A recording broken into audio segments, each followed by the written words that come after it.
नमस्कार दोस्तों, आज हम पढ़ेंगे class 11th geography chapter the origin and evolution of earth. जी हाँ दोस्तों, बहुत टाइम पहले जब ना अर्थ था और ना ही लाइफ, तब सिर्फ एक बड़ा यूनिवर्स था। यहीं से हमारी कहानी स्टार्ट होगी। लगभग 13.7 बिलियन से पहले एक बहुत बड़ा एक्सप्लोजन हुआ जिसे बिग बैंग थ्योरी कहा जाता है। इसी से यूनिवर्स की शुरुआत हुई। इस एक्सप्लोजन के बाद गैस और डस्ट के बड़े बड़े क्लाउड्स बने जो धीरे धीरे गैलेक्सी और स्टार्स में बदलने लगे। साइंटिस्ट के अकॉर्डिंग प्लैनेट्स और स्टार का फॉर्मेशन एक थ्योरी, जी हाँ, एक थ्योरी के थ्रू हुआ जिसको बोला जाता है नेबुलर हाइपोथेसिस। इसी प्रोसेस से हमारा सोलर सिस्टम भी बना। सोलर सिस्टम के सेंटर में एक बड़ा स्टार बना जिसे सन बोलते हैं। सन के अराउंड घूम रही गैस और डस्ट धीरे धीरे मिलकर प्लैनेट्स बनने लगी। इन्हीं प्लैनेट्स में से एक था हमारा प्लैनेट अर्थ। शुरू में अर्थ बहुत ज़्यादा गर्म और पिघली हुई थी। हर जगह लावा और वॉल्केनो एक्टिविटी थी। टाइम के साथ अर्थ धीरे धीरे ठंडा होने लगा। ठंडा होने के बाद अर्थ की अलग अलग लेयर्स बनी, क्रस्ट, मेंटल और कोर। वॉल्केनोज से गैसेस बाहर निकली जिससे अर्थ का एटमॉस्फेयर भी बनना शुरू हुआ। इन गैसेस में वाटर वेपर भी था जो बाद में ठंडा होकर पानी बन गया। लाखों सालों तक बारिश नहीं होती।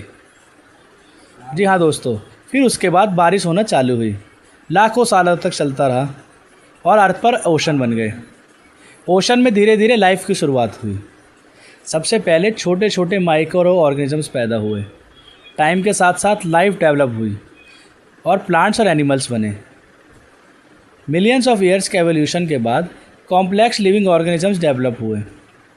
इसी लॉन्ग प्रोसेस के बाद ह्यूमंस का भी जन्म हुआ। जी हाँ दोस्तों, आज हमने देखा कि हमारे अर्थ की कहानी कितनी पुरानी और इंटरेस्टिंग है। यह कहानी बिलियंस ऑफ ईयर्स पहले शुरू हुई थी बिग बैंग थ्योरी से, फिर नेबुलर हाइपोथेसिस। सन के अराउंड घूमते हुए डस्ट और रॉक्स धीरे धीरे एक साथ होकर प्लैनेट्स बन गए। शुरू में अर्थ बहुत गर्म था और पिघला हुआ था, लेकिन टाइम के साथ अर्थ ठंडा हुआ और क्रस्ट बना। एटमॉस्फेयर डेवलप हुए, ओशंस भी बन गए। जब ओशंस बने तो लाइफ फॉर्म होने लगी। जी हाँ, लाइफ की शुरुआत हुई।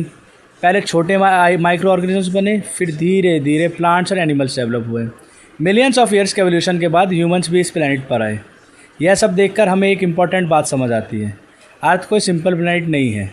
जी हाँ दोस्तों, यूनिक और प्रीसियस होम है जहाँ लाइफ पॉसिबल है। इसलिए हमें अर्थ को प्रोटेक्ट करना बहुत ज़रूरी है।